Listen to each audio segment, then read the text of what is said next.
La saison des fêtes de Noël et de fin d'année suscite des sentiments divers chez les gens, allant de la joie au découragement et voire même au désespoir. En effet, c'est une période de réjouissance. Les gens fêtent, les gens font beaucoup d'achats, ils échangent des cadeaux, ils se rencontrent avec leur famille, leurs amis. Donc, on fait la fête. Par contre, il y a des gens qui ne peuvent pas se le permettre parce que, bon, ils ont perdu leur emploi ou bien encore ils ont un boulot qui ne leur permet pas d'acheter des cadeaux pour les leurs, ou bien encore certaines personnes ont perdu un être cher récemment, ils ont quelqu'un à l'hôpital ou en prison. Ensuite, il y a des gens qui sont dans les maisons de retraite qui ne reçoivent pas de visiteurs. Donc, tout ça cause de la déprime. Donc, on ne peut pas se réjouir. Mais pourquoi?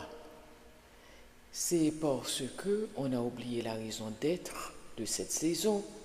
La raison d'être de la saison, c'est Jésus qui est venu pour nous réconcilier avec Dieu. Donc il a pris naissance, on célèbre sa naissance autour de cette période.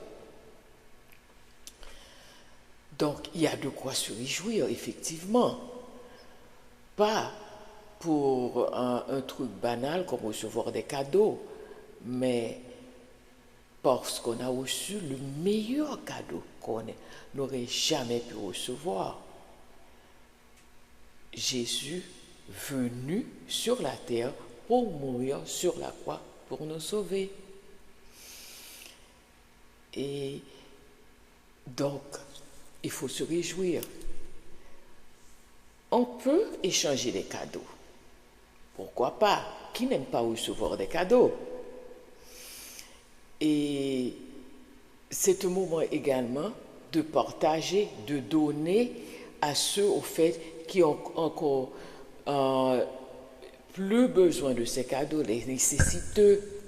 Ensuite, on peut donner de son temps aussi, pas juste des trucs matériels. On peut donner de son temps. On peut visiter quelqu'un à l'hôpital ou dans une maison de retraite.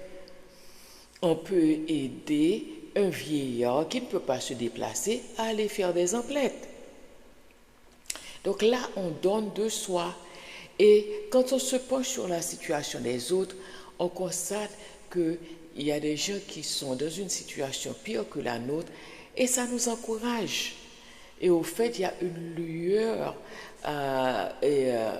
de joie qui apparaît dans son cœur parce que tout au fond de nous, nous aimons donner. Et de plus, il n'y a plus de bénédiction à donner qu'à recevoir. C'est ce que la Bible nous dit. Oui. Et ensuite, on peut cultiver un cœur reconnaissant, c'est-à-dire regarder sa vie et voir comment Dieu nous a aidés dans le passé. Combien il nous a bénis, il nous a comblés. Alors on le remercie pour ses bénédictions. Chacune de ces bénédictions, on les cite. Et on constatera que plus on cite les bénédictions, plus on trouve de raisons pour remercier Dieu. Et là encore, quand on a un cœur plein de gratitude, ça forme un cercle vertueux où on a toujours tendance à trouver de raisons de remercier Dieu, plutôt qu'un cercle vicieux de négativité, où on pense à toutes sortes de choses négatives, on s'apitoie sur sa situation et la situation paraît encore plus grande qu'elle ne l'est en réalité. Donc on peut aussi faire comme David. David et s'encourageait dans le Seigneur. Et il disait, mais pourquoi gémis-tu mon âme? Ne te décourage pas, espère en l'Éternel. Lisez les psaumes 42 et 46 et vous verrez combien David se consolait en l'Éternel. Vous pouvez faire de même. Par exemple, la Bible nous raconte qu'une fois est retourné d'une bataille d'où ils étaient victorieux, David et ses troupes ont trouvé que leurs femmes et leurs enfants avaient été emportés par les Amalécites. Et donc, David était dans une grande angoisse parce que les soldats parlaient de le tuer. Alors David se rapprocha de l'Éternel et se consola en lui, et il lui demanda des instructions, comment procéder, et l'Éternel le lui montra. L'Éternel n'a pas de parti pris, et il est le même hier, aujourd'hui et à jamais. Ce qu'il a fait pour vous dans le passé, il peut le faire encore. Ce qu'il a fait pour David, il peut le faire. Alors adressez-vous à lui. Accrochez-vous à lui. Demandez-lui comment faire pour sortir de ce mauvais pas, et il vous le montrera. Qu'une fillette nous a enseigné une bonne leçon. Ses parents lui ont demandé sa liste de cadeaux de Noël, et comme le père insistait, lui a dit, écoute, les cadeaux ne m'intéressent pas parce que ça, ce n'est pas la raison de la saison. Les parents stupéfaits lui demandèrent, mais où as-tu trouvé cette information?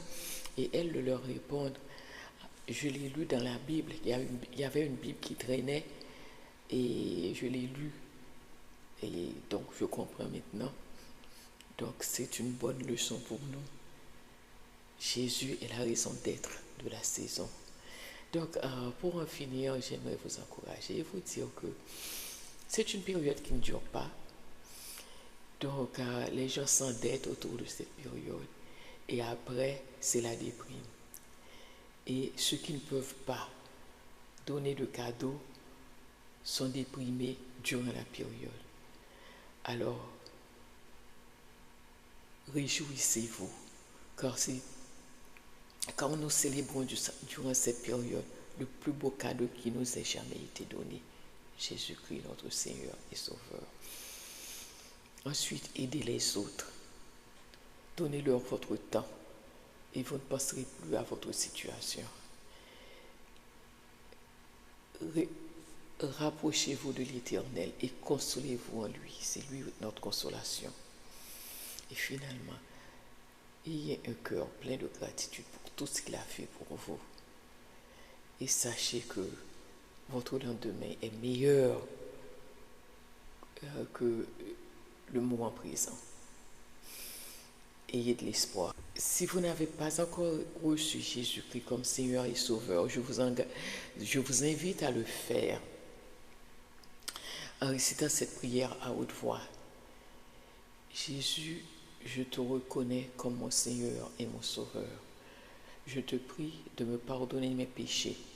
J'accepte ton sacrifice et je t'invite à être mon Seigneur et Sauveur. Je crois que tu es mort pour mes péchés et que Dieu t'a ressuscité d'entre les morts.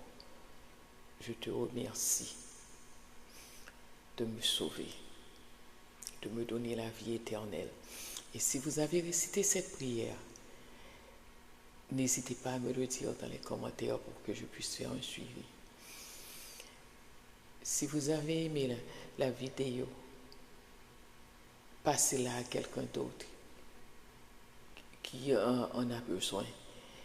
Et je vous invite à aimer la vidéo, à vous abonner à la chaîne et à me laisser dans votre commentaire les sujets qui seraient d'intérêt pour vous. Je vous aime et Christ vous aime encore plus.